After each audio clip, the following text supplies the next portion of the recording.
एक समय की बात है, रामपुर नाम का एक जंगल था जिसमें राजू नाम का कबूतर व्यापारी रहा करता था। उसकी बेटी थी जिसका नाम था चंपा। चंपा की माँ का बचपन में ही निधन हो गया था। राजू कबूतर ने उसे बड़े नाजों से पाला था। चंपा बहुत होशियार चिड़िया थी। इसी बीच एक दिन, बिटिया, मुझे कारोबार के सिलसिले में शहर जाना है, साथ में आज रात वापस न आऊँ। मैं नौकरानी चिंकी से तुम्हारे साथ रहने की बात करूंगा।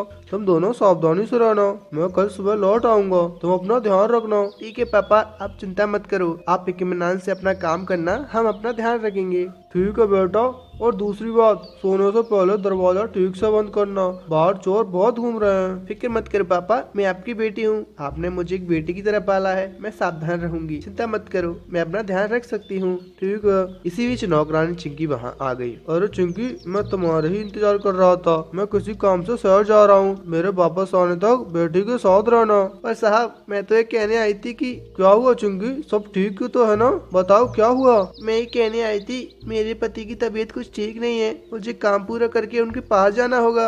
अरे रे, मैंने यह सोचकर बाहर जाने का फैसला किया कि तुम मेरी बेटी का ध्यान रखोगी। अगर मैं आज नहीं गया तो मुझे लाखों का नुकसान होगा। मेरा जाना जरूरी है। अब मैं क्या करूं? पापा, आप मेरी फिक्र बिल्कुल मत करो। कोई बात नहीं है, आप आराम से अपना काम पूरा करो। मैं अब अच्छी नहीं हूँ, मैं घर पर अकेली रह सकती हूँ। आप मेरी फिक्र छोड़ दो। ठीक है, पर सोने से पहले दरवाजा अच्छे से बंद करना। चाहे कोई कितना भी कहे, दरवाजा मत खोलना। ठीक है पापा, आप जाओ, मैं संभाल लूंगी। ठीक है, सावधान रहना। बेटी को अच्छी तरह समझाकर कबूतर शहर के लिए निकल गया। तब नौकरानी चिंकी भी वहाँ आ गई। चंपा बहन, अब मैं भी चलती हूँ, दरवाजा बंद कर लेना। ठीक है, संभल कर जाना। चंपा ने घर का दरवाजा बंद कर लिया। रात हो गई, इसलिए उसने तकिए के नीचे अपनी चाबियां रख दी और सो गई। कुछ देर बाद, अरे बच्चू है, उठो, भागो यहाँ से। उसके चीखने की आवाज सुनकर चंपा की आंख खुल गई।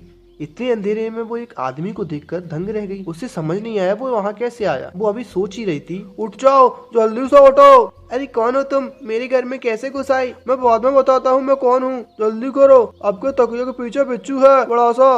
क्या बिच्छू? चिल्लाते हुए चंपा अचानक उठ खड़ी हुई। चंपा चाबियों की तलाश कर रही थी, तब बिच्छू के हटाते हुए कल्याण को बिच्छू ने काट ली। तुरंत उसने तकिए को एक तरफ ढकेल दिया और बिच्छू को एक लाठी से मार डाला। ये यहाँ कैसे आया? मुझे बिच्छुओं से बहुत डर लगता है। तुमने समय पे आकर मुझे बचा लिया। चंपा वो पूछना भूल गई कि वो कौन था और सोचा अगर वो समय पर नहीं आता तो उसे बिच्छू ने काट लिया होता। वो उसकी हवारी हो गई। यहाँ कल्याण बिच्छू के काटने से अभी भी दर्द में था। बहुत दर्द हो रहा है। अरे, मैं तुमसे पूछना ही भूल गई, तुम कौन हो और तुम घर में कैसे घुस आए? मैंने तो सारे दरवाजे अच्छी तरह से बंद किए थे। मैं तुम्हारे सारे सवालों को जवाब दूंगा, पहले मेरी मदद करो। मैं दर्द सहन नहीं कर पा रहा हूँ, मुझे दवा लगाने के लिए दे। हाँ, कुछ करती हूँ, पर मैं क्या करूँ? मुझे तो इसकी दवा भी नहीं पता। तुम्हें पता है? ओ भगवान, अब मुझसे दर्द सहन नहीं हो सकता। क्या आपके पास मर्म है? हाँ, अभी ले आती हूँ। ठीक है, वही ले आओ, मैं उसे लगाकर पट्टी कर लूंगा, दर्द कम हो जाएगा। आप जल्दी से ले आओ ताकि मुझे आराम मिले। वो सब तो ठीक है, लेकिन तुम मुझे नहीं बता रहे हो कि तुम कौन हो और कहाँ से आए हो, फिर मैं तुम्हारी मदद क्यों करूँ? दोस्तों, इस वीडियो को आगे देखने से पहले इस वीडियो को लाइक कर दे और हमारे चैनल को भी सब्सक्राइब कर दे। अरे बाबा, मैं आपको सब कुछ बता दूंगा, पहले मेरी मदद करो, इस दर्द से मेरी जान निकल रही है। ठीक है, अभी लाती हूँ। कल्याण को बेहद दर्द हो रहा था। चंपा ने मरहम लाकर उसके हाथों पर मरहम लगाया। कुछ देर बाद कल्याण को उस दर्द से राहत मिली। वो काफी मासूम दिख रहा था। चंपा ने उससे पूछा, तो अब बताओ तुम कौन हो, कहाँ से आए हो और इस कमरे में कैसे घुस आए जो बंद था? अब मैं बताता हूँ। मेरा नाम कल्याण है। मैंने 3 दिन से कुछ नहीं खाया, बहुत भूख लगी है। मैंने सोचा शायद यहाँ कुछ खाने को मिल जाए। क्या तुम चोर हो?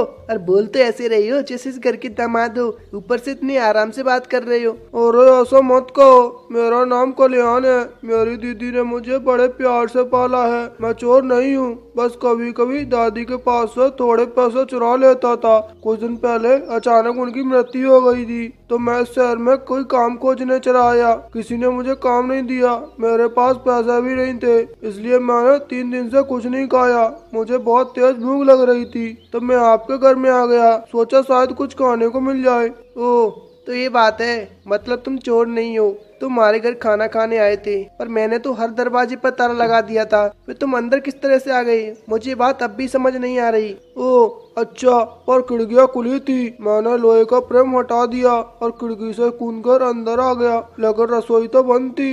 मैं आपके तकिए के नीचे चाबी खोज रहा था, तब मुझे वो बिच्छू दिखाई दिया और इसी तरह से मैं घर के अंदर आ गया। चंपा को उस पर दया आ गई, इसलिए उसने उसे खाने के लिए फल दिए। कल्याण उसे एक नेक आदमी की तरह लगा, लेकिन उसने बचपन में छोटी छोटी चोरियां जरूर की थी, इसलिए उसे समझ नहीं आ रहा था कि उस पर भरोसा करना चाहिए या नहीं। एक बात बताओ, तुम घर पर अकेली हो, तुम्हें डर नहीं लगता अकेले?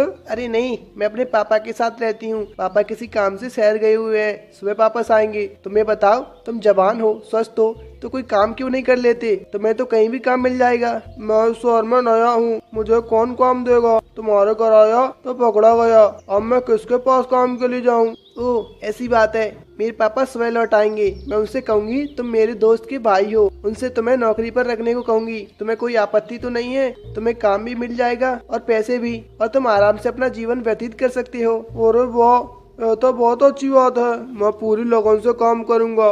पर तुम मेरी मदद क्यों करना चाहती हो? तुमने भले ही छोटी मोटी चोरियां की हो, लेकिन तुम बुरे इंसान नहीं हो। तुमने मुझे उस बिच्छू से बचाने के लिए खुद अपनी जान जोखिम में डाल दी, इसलिए मैं ऐसा कर रही हूँ। ठीक है, अब तुम आराम करो। ठीक है। अगली सुबह चंपा के पिता अपना सारा काम निपटाकर शहर से वापस लौट आते हैं और चंपा कल्याण को अपनी सहेली के भाई के रूम में प्रस्तुत करती है। पापा, आपका काम पूरा हो गया? हाँ बेटी, लेकिन ये कौन है? ये यहाँ क्यों आया है? ये मेरी सहेली का भाई है, उसने इसे मेरे पास भेज दिया। यह काम ढूंढने आया था, क्या आप इसे अपने पास अच्छी नौकरी दे सकते हैं? अच्छा, वैसे तो अच्छे घर के लगते हो, बताओ आखिर तुम क्या कर सकते हो? साहब, आप जो भी काम देंगे वो मैं कर लूंगा। कबूतर ने कल्याण कौवे से तरह तरह के सवाल पूछे। उसका जवाब देने का तरीका और नर्म व्यवहार अच्छा लगा। पिछले सालों से वह दूसरे जंगलों में अपनी बेटी के लिए कई रिश्ते देख रहा था और अब परेशान हो चुका था। उसने सोचा क्यों ना कल्याण कौवे को ही अपना दामाद बना लिया जाए। ठीक है, आज तुम आराम कर लो, कल तुम्हें अपने साथ ले जाऊंगा और काम बताऊंगा। तुम पूरी तरह मन से काम करना। जरूर साहब, मैं आपका आभारी रहूंगा। इतना कहकर कल्याण कौवा वहाँ से चला गया। फिर कबूतर अपनी बेटी के पास आया और बोला, बेटी चंपा, तुमने कहा वो तुम्हारी दोस्त का भाई है, बहुत अच्छा है और विनम्र भी। उसे नौकरी तो आसानी से मिल जाएगी और मुझे वो वैसे भी पसंद आ गया। अगर तुम्हें वो पसंद हो तो तुम्हारी शादी करवा दूं। चंपा चिड़िया को समझ नहीं आ रहा था कि वो अपने पापा को क्या जवाब दे। उसे कल्याण कौवा पसंद तो था, लेकिन वो उसकी चोरी करने की आदत के बारे में भी जानती थी। जाहिर है कि वो अपने पापा से नहीं कह पाई। बोलो बेटी। पापा, आपने इतनी जल्दी फैसला ले लिया, वो भी बिना उसे जाने पहचाने। मुझे शादी करने की कोई जल्दी नहीं है, उसे पहले जानना चाहती हूँ। मेरी बच्ची, मैं एक व्यापारी हूँ, कभी अलग अलग शहरों में जाता हूँ और तुम्हारे लिए लड़के की तलाश करता हूँ, लेकिन कल्याण कौवा मुझे अच्छा लगा। मैं ऐसे तुम्हें हर रोज अकेले घर पर नहीं छोड़ सकता। तुम्हारी शादी हो जाए तो तुम अकेली नहीं होगी। तुम्हारी शादी करवाने के बाद मेरा डर खत्म हो जाएगा। ठीक है पापा, मुझे सोचने के लिए थोड़ा वक्त चाहिए। कोई बात नहीं, आराम से सोचकर बताओ। चंपा चिड़िया को कल्याण कौवे पर अब भी भरोसा नहीं था। उसने सोचा हालात और बुरी आदत उसे इतनी जल्दी नहीं बदलने देंगे। उस शाम उसने कल्याण कौवे को अपनी सारी संपत्ति, सारे खेत दिखाए। अंधेरा होने के बाद वे घर पहुंचे। तब चंपा चिड़िया ने उसे गहनों का डिब्बा दिखाया। ये मेरी माँ के जेवर हैं, मेरे घर की सबसे बेशकीमती चीज है। ये मुझे मेरी जान से भी प्यारे हैं। चलो अब तुम आराम करो, कल पापा तुम्हें शहर ले जाएंगे और नौकरी पर लगा देंगे। ठीक है, अब तुम भी आराम से सो जाओ। उस रात कल्याण कौवे को नींद नहीं आई। उसका मन चंपा चिड़िया द्वारा दिखाए गए आभूषणों के इर्द गिर्द घूम रहा था। उसने उन गहनों को चुराकर बेचने की सोचा उन पैसों से जिंदगी आराम से कट जाएगी, नहीं तो उसे आजीवन किसी का गुलाम बनकर रहना होगा। उसने एक योजना बनाई। बॉक्स चुराकर वो घर से बाहर निकल गया। कुछ दूर जाकर वो एक पेड़ के पास जाकर रुक गया। हाँ, अब मैं बहुत दूर आ गया हूँ, यहाँ मुझे कोई नहीं पहचान सकता, पर किसी ने अगर मेरे पास ये बॉक्स देखा तो मुझ पर शक होगा। बेहतर है इस बॉक्स से गहने निकाल। ऐसा सोचकर उसने गहनों का डिब्बा खोला। जब अंदर देखा तो वो चौंक गया।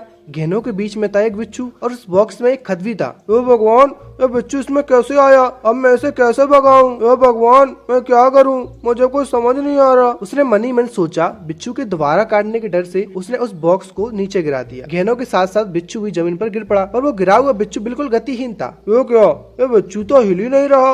ये कोई खिलौना तो नहीं? उसने खिलौना समझकर उस बिच्छू को उठाकर फेंक दिया और जेवर इकट्ठे करने लगा। उन गहनों के बीच उसे वो खत मिला। उस खत में लिखा हुआ था, आप बहुत खुश होंगे ना कि बिच्छू एक खिलौना था, लेकिन इस खिलौने ने मुझे आपका असली चेहरा दिखा दिया। आपने ऐसे व्यक्ति को धोखा दिया जो आप पर विश्वास करता था। आपके पास मेरा पति बनकर सारी संपत्ति पाने का मौका था, लेकिन इन गहनों को चुराकर आपने वो मौका खो दिया। मुझे खुशी है कि मैंने आपको अपना साथी बनाने से पहले आपकी परीक्षा ली। खत में लिखी बात को पढ़कर कल्याण कवि को एहसास हुआ कि उसने कितना बड़ा मौका गवा दिया। वो बहुत उदास हो गया। मुझसे बहुत बड़ी गलती हो गई। अगर मेरी शादी चंपा चिड़िया से होती तो मेरी जिंदगी बहुत आसानी से गुजरती। मेरी चोरी की आदत ने मुझे लालची बना दिया और चंपा ने मुझे अच्छा सबक सिखाया। मैं चंपा से माफी मांगूंगा और ये सारे गहने वापस कर दूंगा। कल्याण कवि को खुद पर शर्मिंदगी महसूस हुई। उसने बॉक्स को चंपा को वापस देने के लिए सोच लिया और वो वापस घर की ओर लौट गया। जब कल्याण वापस आया तो कबूतर ने उसे आते हुए देखा। उसे बहुत आश्चर्य हुआ। उसने उससे सवाल किया, तुम इतनी देर रात कहाँ से आ रहे हो? माँ, वो दरअसल बात है कि मैं बोलने से हिचकिचा रहा था, वो झिझक रहा था। तब चंपा चिड़िया वहाँ आ गई। अरे कुछ नहीं हुआ पापा, वो तुम मेरा काम करने गए थे। जब मैं बॉक्स में चूड़िया रख रही थी तब मैंने देखा उसमें कहीं से बिच्छू आ गया। वो मुझे डसने ही वाला था और कल्याण ने मुझे बचा लिया और बिच्छू को मारने के लिए बॉक्स लेकर बाहर चला गया। ओ, तो ये बात है। बहुत अच्छा काम किया। अगर मुझे तुम्हारे जैसा दामाद मिले तो मुझे विश्वास है कि तुम मेरी बेटी की हर तरह से रक्षा करोगे। कल ही मैं अपनी बेटी से यही बोल रहा था। अब बताओ, तुम भी एक दूसरे को पसंद करते हो तो मैं तुम्हारी शादी करवा दूं। पापा, आप भी ना कहीं भी शुरू हो जाते हैं। सब कुछ मेरी शादी से मत जोड़िए। मैंने आपसे कुछ समय मांगा था ना। हाँ बिल्कुल, सोच कर बताओ ना। इतना कहकर कबूतर वहाँ से चला गया। चंपा कल्याण के पास आकर बोलती है, अब तुम क्यों ऐसे चुपचाप खड़े हो? जाओ अंदर जाकर सो जाओ। पर तुमने उस बिच्छू को मार तो दिया ना। किसी भी काम को आधा करना बहुत बड़ा पाप है। काम करो तो पूरा करो। चंपा को मुस्कुराता देखकर कल्याण को एहसास हुआ कि वो सारी बातें जानती है और उससे बोला, वाह, मुझे माफ कर दो। चोरी की आदत ने मुझे लालची बना दिया। मैं फिर कभी ऐसा नहीं करूंगा। मुझे अपनी गलती का एहसास हो गया है। मुझे माफ कर दो। मैं ऐसा कभी नहीं करूंगा। अच्छा, इतनी जल्दी माफ कर दूं? एक तो चोर बनकर इस घर में आए, फिर मेरा दिल भी चुरा लिया। अब माफी तब मिलेगी जब हमेशा के लिए मेरे हाथ थाम लोगे। चंपा की बातों से कल्याण को खुशी हुई। वो खुशी के मारे बोल उठा, वो चोर जरूर एक अच्छा दामाद बनकर दिखाएगा। जाकर अपने पिताजी से हाँ बोल दो। कबूतर जो चुपकर ये सारी बातचीत सुन रहा था वहाँ आ गया। अरे इतना बड़ा ड्रामा! मान लिया कि मेरी बेटी सख्त और स्मार्ट है। अगर तुमको उसने पसंद किया है इसका मतलब है तुम एक अच्छे और नेक इंसान हो। बिना देर किए मैं अपनी बेटी की शादी करवा देता हूँ। चंपा चिड़िया और कल्याण कवि की शादी हो गई। उसने उसके ससुर का धंधा संभाला और खुशी खुशी उनके साथ रहने लगा। बेटी की शादी कर सारी जिम्मेदारी पूरी करने के बाद कबूतर भी आराम से अपना जीवन व्यतीत करने लगा। दोस्तों, अगर आपको ये कहानी पसंद आई हो तो इस वीडियो को लाइक कर दो और हमारे चैनल को भी सब्सक्राइब जरूर कर दो। धन्यवाद।